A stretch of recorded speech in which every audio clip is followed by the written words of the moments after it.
Assalamu alaikum dear viewers, how are you all? I hope you're great. I am Adan Khan and you're watching English Grammar Literature and Linguistics. Dear viewers, आज मैं एक बहुत ही important video के साथ हाजिर हूँ और ये वीडियो जो है ये इंग्लिश लिटरेचर से रिलेटेड है। ठीक है डियर व्यूवर्स, जैसे कि आपको पता है कि पिछली वीडियो में हमने जॉर्डन की बायोग्राफी पढ़ी थी, जिसमें हमने काफ़ी कुछ जॉर्डन के हवाले से पढ़ा था। ठीक है, उसके अर्ली लाइफ के बारे में, उसके एजुकेशन के बारे में, उसके राइटिंग कैरियर के हवाले से हमने पढ़ा था और लास्ट में हमने जॉर्डन के कुछ मेजर वर्क्स थे, उनको भी हमने थोड़ा बहुत डिस्कस किया था। तो डियर व्यूवर्स, आज की ये जो हमारी वीडियो है ये जो है जॉर्डन की एक पोएम के हवाले से है, द फ्ली। ठीक है, तो आज की वीडियो में हम इस पोएम को क्या करेंगे, डिटेल के साथ डिस्कस करेंगे कि एक्चुअली इस पोएम में पोएट जो है वो क्या कहना चाह रहा है। ठीक है, इस पोएम की हम इंट्रोडक्शन करेंगे, इस पोएम में जितने भी डिफ़िकल्ट वर्ड्स हैं हम उनकी उर्दू मीनिंग सीखेंगे और इस पोएम को हम क्या करेंगे, स्टेंजा वाइज जो है हम इस पोएम को समराइज़ करेंगे। स्टेंजा वाइज हम इस पोएम की क्या करेंगे, समरी करेंगे और लास्ट में हम इस पोएम के जो मेजर थीम्स हैं इनको भी हम क्या करेंगे, थोड़ा बहुत हम इसको डिस्कस करेंगे। ठीक है, तो स्टार्ट करते हैं डियर व्यूवर्स। ये पोएम जो है द फ्ली, इसको जॉर्डन ने लिखा है और इसका जो एग्जैक्ट डेट है उसका तो कुछ ख़ास पता नहीं, लेकिन जो है बहुत सारे साइट्स जो है वहाँ पर जो है इसकी जो राइटिंग की जो डेट है वो है 1590। ठीक है, तो इसको 1590 में जॉर्डन ने लिखा है और ये एक मेटाफिज़िकल पोएम है। ठीक है, अब मेटाफिज़िकल पोइट्री किस टाइप की पोइट्री होती है, तो इसके ऊपर मैंने एक वीडियो जो है वो बनाई है और इस चैनल के ऊपर अपलोड की है। ठीक है, उस वीडियो को हम लिंक जो है मैं यहाँ पर डिस्क्रिप्शन में शेयर कर दूंगा, तो आप उस वीडियो को भी वॉच करें ताकि आपको कॉन्सेप्ट क्लियर हो सके कि एक्चुअली मेटाफिज़िकल पोइट्री जो है ये किस टाइप की पोइट्री होती है। क्योंकि जॉर्डन जो थे वो रेनेसांस एरा के एक मेजर पोइट थे और ये फाउंडर ऑफ मेटाफिज़िकल पोइट्री थे। ठीक है, और ये भी एक मेटाफिज़िकल पोएम है। तो डियर व्यूवर्स, इस पोएम में पोएट जो है वो अपने जज्बात का इजहार करता है, क्योंकि वो जो है जिनसी जज्बात रखता है इस पोएम में। ठीक है, कि वो अपने बिलवड को जो है, अपने बिलवड को क्या करता है, सेक्स के लिए क्या करता है, आमादा करने की कोशिश करता है कि शादी से पहले क्या करें कि वो जो है जिनसी ताल्लुक़ जो है उसको कायम करे। ठीक है, तो इस चीज़ के लिए वो कोशिश करता है और जो है ये पोएम जो है इसने इस चीज़ के हवाले से लिखी है। लेकिन यहाँ पर पोएट जो है वो फ्ली जो है ये एक ऐसा कीड़ा है, इंसेक्ट है जो क्या करता है, जो खून चूसता है। ठीक है, तो इस कीड़े को जो है इसका सहारा लिया है पोएट ने और इस कीड़े की मदद से जो है पोएट ने इस जो है इस अपने बिलवड को क्या करता है, इस चीज़ के लिए क्या करता है, आमादा करता है कि शादी से पहले जो है वो जिनसी ताल्लुक़ जो है वो कायम करे। ठीक है, तो ये थी इसकी शॉर्ट सी इंट्रोडक्शंस। अब हम जाएंगे इस पोएम को जो है स्टेंजा वाइज क्या करेंगे, समराइज़ करेंगे। ठीक है, अच्छा डियर व्यूवर्स, अब हम इस पोएम की स्टेंजा वाइज समरी करेंगे। इस पोएम को हम स्टेंजा वाइज समराइज़ करेंगे। ठीक है, तो ये इस पोएम का फर्स्ट स्टेंजा है। सबसे पहले हम इस स्टेंजा को रीड करते हैं और इसमें जितने भी डिफ़िकल्ट वर्ड्स हैं उनकी उर्दू मीनिंग्स हम सीखेंगे। उसके बाद हम इस स्टेंजा की क्या करेंगे, समरी करेंगे। तो सबसे पहले हम इस स्टेंजा को रीड करते हैं। ये इस पोएम का फर्स्ट स्टेंजा है, mark but this flea. Mark का मतलब है यहाँ पर टू ऑब्जर्व। ठीक है, देखना, मुशाहिदा करना। ठीक है, and mark in this how little that which thou denies me. Denies का मतलब है इनकार करना। ठीक है, it sucked me first and now sucks thee. Thee एक ओल्ड वर्ड है। ठीक है, और इसका इस्तेमाल यू के लिए किया जाता है। ठीक है, यू, तुम। And in this flea our two bloods mingled be. Mingle का मतलब है मिलाना, मिलाप। ठीक है, thou knows that this can not be said. तो ये इसका फर्स्ट स्टेंजा है। अब इस स्टेंजा में जो है पोएट जो है वो क्या कहना चाह रहा है। ठीक है, तो डियर व्यूअर्स, इस स्टेंजा में पोएट जो है अपने बिलवड से मुखातिब होकर कहता है। ठीक है, और अपने बिलवड को क्या करता है, बताता है कि जिस चीज़ से वो इनकार करती है। ठीक है, मतलब ये चीज़ का मतलब यहाँ पर ये है कि जिस चीज़ से वो इनकार करती है कि अपने जो ये एक जिनसी जो है ताल्लुक़ कायम करना चाहते हैं शादी से पहले, ठीक है। तो उस का जो है वो रेफ़रेंस दे रहा है पोएट कि जिस चीज़ से आप इनकार करती हैं वो क्या है, वो इस फ्ली की तरह क्या है, मामूली है, ठीक है। उस इंसेक्ट के बारे में बात हो रही है, ठीक है, जो खून चूसने वाला कीड़ा है, ठीक है। तो अपने बिलीवर्ड से कहता है कि इसी तरह इंसेक्ट की तरह ये क्या है, ये भी मामूली है, ठीक है। अब पोएट जो है क्या करता है कि पोएट जो है वो इसके साथ जो है मोहब्बत जो है करने से इनकार करने का जो है हवाला देते हैं, ठीक है, कि वो मज़ीद जो है आगे कहता है कि ये जो फ्ली है, ठीक है, इसने हम दोनों को क्या किया है, काटा है। सबसे पहले मुझे काटा है, मेरा खून चूसा है, उसके बाद इस फ्ली ने आपको काटा है और आपका खून चूसा है, ठीक है। तो इसी तरह जो हमारा खून जो है ये क्या है, ये अब इस फ्ली के अंदर क्या हो गया है, ये मिल गया है, ठीक है, ये एक दूसरे के साथ मिक्स हो गया है, ठीक है। और पोएट जो है वो मज़ाहिया अंदाज में जो है इसका मुआजना जो है अपने इंटरकोर्स के अमल के साथ करता है, ठीक है। इसका मुआजना जो है अपने सेक्स के साथ जो है वो करता है कि हमारा जो आप इस कीड़े ने जो आपको काटा है और इस कीड़े ने उसके बाद मुझे काटा है, ठीक है।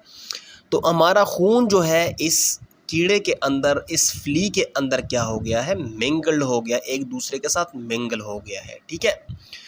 तो वो इस चीज़ का जो है मुआज़ना जो है अपने जो है जमा के अमल से करता है, मतलब अपने इंटरकोर्स के अमल से करता है, सेक्स के अमल से करता है, ठीक है।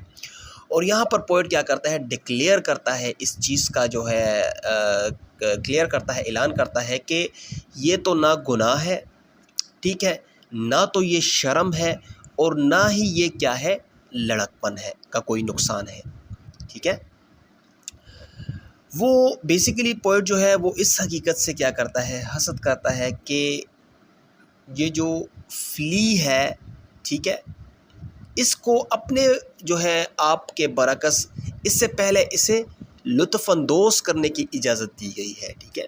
मतलब इसको इजाज़त दी गई है फ्ली को, ठीक है, ये लुत्फ़अंदोज़ हो, या तो इसे जो है रवा किया गया है, ठीक है, इसलिए इसने जो है हमें क्या किया है, काटा है।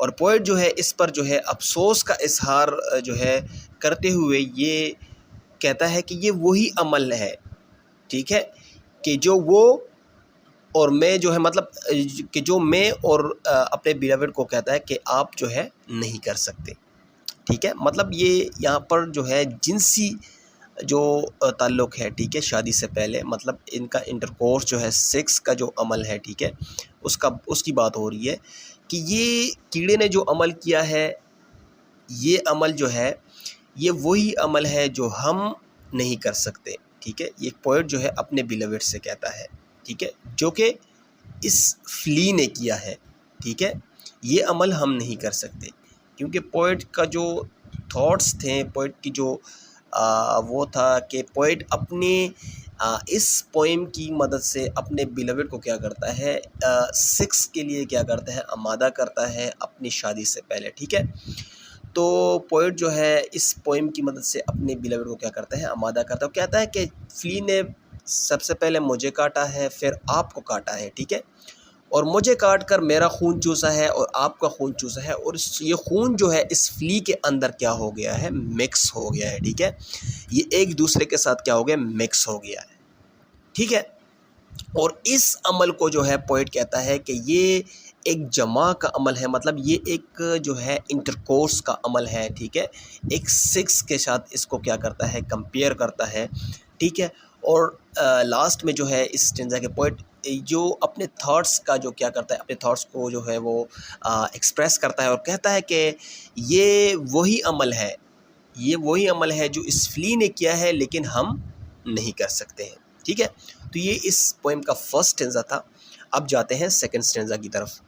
अच्छा, तो डियर व्यूअर्स, अब हम सेकंड स्टेंजा की जो है समरी करेंगे, इसको हम समराइज़ करेंगे और हम इसकी लाइन वाइज जो है वो समरी करेंगे। तो स्टार्ट करते हैं। फर्स्ट लाइन में पोएट क्या कहता है, oh stay 3 lives in 1 flea spare, ठीक है। अब इसमें पोएट जो है अपने बिलवेड से मुखातिब होकर कहता है, अपने बिलवेड को कहता है कि रुको, इस फ्ली को मत मारो, क्योंकि इसमें एक नहीं बल्कि 3 जानें हैं। अब पोएट ये क्यों कहता है अपने बिलवेड से? क्योंकि जैसे कि हमने फर्स्ट स्टेंजा में पढ़ा था कि ये फ्ली जो है ये सबसे पहले जो है इसकी बिलवेड को जो है इसका खून चूसती है, उसके बाद जो है ये फ्ली जो है इस पोएट का खून चूसता है, ठीक है। तो ये क्या होता है, पोएट कहता है कि इस फ्ली के अंदर हमारा खून जो है ये मिक्स हो गया है और इसी तरह इसके फ्ली की मदद से हमारा जो है ये इंटरकोर्स हो गया, ठीक है। तो पोएट की ये इमेजिनेशन है कि पोएट इस चीज़ को जो है वो कहता है कि ये बेसिकली क्या है, ये इस फ्ली के अंदर जो है हम दोनों हैं, क्योंकि हमारा खून जो है इन दोनों इस फ्ली के अंदर जो है वो मिक्स हो गया, इस वजह से हमारा जो है इंटरकोर्स हुआ है, ठीक है। तो इसलिए पोएट कहता है कि अगर तुम फ्ली को मारती हो, ठीक है, इस इंसेक्ट को मारती हो, तो ये क्या है, ये आप 3 जानों को कत्ल कर रही हो, ठीक है। इसमें फ्ली है, मैं हूँ और आप है, ठीक है। तो पोएट इसलिए कहता है कि आप इस फ्ली को मत मारो, क्योंकि इसकी बिलवेड जो है वो इसको कत्ल करने की कोशिश करती है।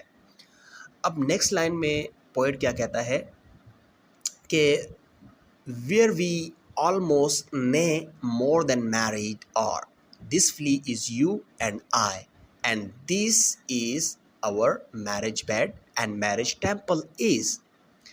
अच्छा, तो इस नेक्स्ट लाइन में पोएट जो है वो कहता है अपने बिलवेड से कि ये फ्ली जो है, ये इंसेक्ट, ये हमारी यकजहती की अलामत है और इसको मैं शादी से ज़्यादा देखता हूँ, शादी से बढ़कर देखता हूँ, ठीक है। इसी तरह पोएट कहता है कि ये फ्ली जो है ये आप है, अपने बिलवेड से कहता है, और मैं हूँ, ठीक है, क्योंकि इसके अंदर हमारा खून जो है वो मिक्स हुआ है और इससे जो है पोएट की जो एक वो है कि इससे हमारा जो है इंटरकोर्स हुआ है, ठीक है। और फिर नेक्स्ट लाइन में पोएट कहता है और ये जो है ये हमारे शादी का बिस्तर है, मैरिज बेड है, ठीक है, और यही हमारा जो ये फ्ली है, यही हमारा शादी का क्या है, मंदिर है।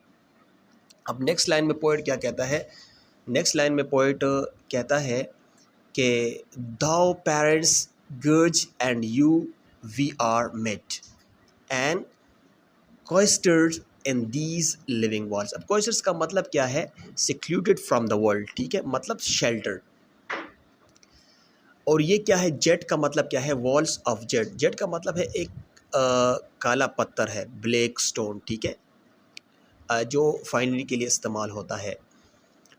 तो इससे पोएट का मतलब क्या है, इससे पोएट का मतलब है कि यहाँ तक पोएट का मतलब है कि कहता है कि यहाँ तक अगर वालिदैन जो है वो नाराज़ हो, ठीक है, और आप और हम यहाँ हैं, मतलब कि इस फ्ली के अंदर हैं, ठीक है, क्योंकि इसने हमारा खून को सक किया है और इससे हमारा जो है एक मिलाप हुआ है, ठीक है। और पोएट कहता है कि ये फ्ली जो है इसका जो ये ज़िंदा रहना है, ज़िंदा जिस्म है, ये बेसिकली जो है इसमें हम क्या हैं, इसमें हम हैं, ठीक है, फ़ना है, ठीक है। और नेक्स्ट लाइन में फिर पोएट क्या कहता है, नेक्स्ट लाइन में पोएट कहता है कि let not to that self murder, sorry, इससे ऊपर जो लाइन है वो है कि thou use make you apt to kill me, let not to that self murder aided B and sacrilegious 3 sense in killing 3, ठीक है। अब यहाँ पर जो है पोएट का इन लाइन से क्या मतलब है, पोएट कहता है कि आप इसको जो है मत मारो, अगर आप इस फ्ली को मारती हो, ठीक है, ये ऐसा है कि आप अपने आप को खुद मारती हो, ठीक है। ये पोएट जो है अपने बिलवेड से कहता है क्योंकि इसमें इनका खून है, ठीक है, और पोएट ये कंसिडर करता है कि इसके अंदर क्या है, हम हैं। जैसे कि पोएट ने ऊपर लाइंस में जो है वो कहा है कि ये हमारा जो है शादी का बिस्तर है और ये जो है हमारा शादी का क्या है, मंदिर है, टेंपल है, ठीक है। तो इसी तरह पोएट कहता है कि ये किसी मुक़द्दस मकाम का, मतलब किसी मुक़द्दस मकाम का यहाँ पर मतलब है मंदिर की क्या है, खिलाफ वर्जी है, ठीक है। और पोएट कहता है कि ये जो है ये 3 जो है मौत और 3 गुनाहें हैं। अगर आप इस फ्ली को मारते हो ये ऐसा है कि 3 गुनाह करोगी आप, और ये 3 जो है 3 जो है आप लिविंग थिंग्स को आप क्या करोगी, मारोगी, ठीक है। इसमें एक फ्ली हो गया, इसमें एक इसकी बिलवेड होगी, और एक जो है पोएट खुद हो गया, ठीक है। तो डियर व्यूअर्स, ये था इस पोएम का सेकंड स्टेंजा। अब नेक्स्ट स्टेंजा की तरफ जाते हैं। तो डियर व्यूअर्स, अब हम इस थर्ड स्टेंजा को समराइज़ करेंगे, इस स्टेंजा की समरी करेंगे, और इस स्टेंजा को समझने की कोशिश करेंगे कि इसमें एक्चुअली में पोएट क्या कहता है, ठीक है। तो सबसे पहले हम इस स्टेंजा को रीड करते हैं, उसके बाद हम इसकी समरी करेंगे, इसको हम समराइज़ करेंगे, ठीक है। Cruel and sudden has thou since, purple thy nail in a blood of innocence. Wherein could this flea guilty be, except in thy drop which is sucked from thee? Yet thou tremblest and sayest that thou find'st not thyself, nor me the weaker now. This true, then learn how false fears be. Just so much honor when thou yieldest to me, will waste as this flea's death took life from thee. तो ये third stanza था। अब इसको summarise करते हैं, ठीक है, कि इसमें पोएट क्या कहता है। तो डियर व्यूअर्स, इसमें पोएट कहता है कि जो है अपने बिलवेड से कहता है कि जैसे आपने इस फ्ली को मारा, ठीक है, तो ये आपने एक बहुत बड़ा जुल्म किया है, और एक बहुत बड़ी जो है आपकी क्या है, ये आपका गुरूर है, ठीक है। अब पोएट अपनी बिलवेड से कहता है कि इस मासूम फ्ली ने जो है आपका क्या बिगाड़ा था, ठीक है। आपका क्या बिगाड़ा था जो आपने इस फ्ली की खून से अपने जो नाखून है वो रंग दिए, ठीक है। अब पोएट जो है अगेन कहता है कि ये फ्ली जो था ये तो बेचारा कसूर था, ठीक है, बेकसूर था, और इसका कसूर सिर्फ इतना ही था कि इसने आप के खून का एक कतरा चूस लिया था, ठीक है। अब पोएट अगेन कहता है कि महबूबा ये जो है मेरी बिलवेड जो है ये क्या है, ये जीत गई है, ये जो है फ़ातेह हो गई है, और कहती है कि ना तो वो और ना ही इसका जो है इसका बिलवेड, ठीक है, इसे मारने के लिए किसी तरह से कमज़ोर है, ठीक है। इसका मतलब ये है कि ये जो इसकी बिलवेड ने इस फ्ली को मारा है, ठीक है, तो वो अपने आप को जो है एक बहुत मजबूत और फ़ातेह समझती है, और कहती है कि ना तो ये कमज़ोर है, ना तो इसका जो है बिलवेड कमज़ोर है इस फ्ली को मारने के लिए। और आगे जाकर जो है पोएट कहता है इस स्टेंजा में कि ये बिल्कुल सच है, दिस इज़ ट्रू, ये बिल्कुल सच है कि इससे इसे ये सीखना चाहिए कि इसके महबूब की पेशकदमी से अपनी इज़्ज़त खोने का खौफ गलत है, ठीक है। अब पोएट कहता है कि जिस तरह इसने अपना खून चूसने वाले पिस्सू की मौत में छोटी सी जो है जान गंवाई है, ठीक है, इसी तरह जो है इसकी बिलवेड को इसी तरह ये क्या है वो अपने आप को इसके हवाले करने में इज़्ज़त खो देगी, ठीक है। और ये पोएट कहता है कि जैसे कि इसके बिलवेड ने ये जो पिस्सू के खून से, सॉरी इस फ्ली के खून से अपने जो है purple Dai nail in a blood of innocence, ठीक है। तो इसका मतलब है कि जैसे इसके बिलवेड ने इस फ्ली के खून से जो है अपने नाखून जो है वो रंग दिए, ठीक है। तो इसका मतलब है कि ये अपने बिलवेड, इसकी जो बिलवेड है इसने असल में इस फ्ली को जो है वो मार डाला था, और इस तरह इसके जो नाखून है वो जो है बेगुनाहों के खून से जो है वो रंग गए थे। और उसके बाद जो है वो पोएट कहता है कि दिस इज़ ट्रू। इस लाइन का मतलब है, पोएट कहता है कि this is true then learn how false fears be. अब इसका मतलब है इसमें पोएट कहता है कि ये बिल्कुल सच है, ठीक है। कि अब इसका मतलब ये है कि पोएट कहता है कि चूँकि इसने जो है फ़्ली के खून से चूसने से कोई इज़्ज़त नहीं गँवाई, ठीक है। अपने बिलवेड से कहता है, अगर इस फ़्ली ने मेरे बिलवेड से खून चूसा है, तो इसकी कोई इज़्ज़त इसने नहीं गँवाई, इसकी कोई इज़्ज़त नहीं गई। इसलिए इसे ये खौफ नहीं होना चाहिए कि वो अपने आशिक मतलब अपने बिलवेड के हवाले करने से कोई इज़्ज़त खो देगी, ठीक है। तो इसे ये खौफ नहीं करना चाहिए। अब यहाँ पर जो है ये है वेल वेस्ट, ठीक है। इस स्टेंजा में वेल वेस्ट इसका मतलब है कि लॉस्ट करना, ठीक है, मतलब गंवाना। तो डियर व्यूवर्स ये थी थर्ड स्टेंजा की समरी, लास्ट स्टेंजा की। तो आई होप आपने इसको अंडरस्टैंड किया होगा और इस पोएम की जो है आपको थोड़ी बहुत समझ आ गई होगी कि एक्चुअली इसमें पोएट क्या कहते हैं। इसमें बेसिकली बहुत सारे ओल्ड वर्ड्स हैं, ठीक है। तो इस पोएम को अंडरस्टैंड करना थोड़ा जो है मुश्किल है। तो आई होप कि आज की वीडियो में आपने काफ़ी कुछ सीखा होगा और इस पोएम को आपने अच्छी तरह जो है अंडरस्टैंड कर लिया होगा, ठीक है। अगर फिर भी आपके माइंड में कोई क्वेश्चंस है या कोई डिफ़िकल्टी है तो आप अपना क्वेश्चन जो है कमेंट सेक्शन में टाइप कर सकते हैं, ठीक है। और इंशाल्लाह नेक्स्ट वीडियो में हम इस पोएम की जो थीम्स हैं इनको डिस्कस करेंगे, ठीक है, इनको समझेंगे। सो इंशाल्लाह सी यू नेक्स्ट वीडियो। अल्लाह हाफ़िज़।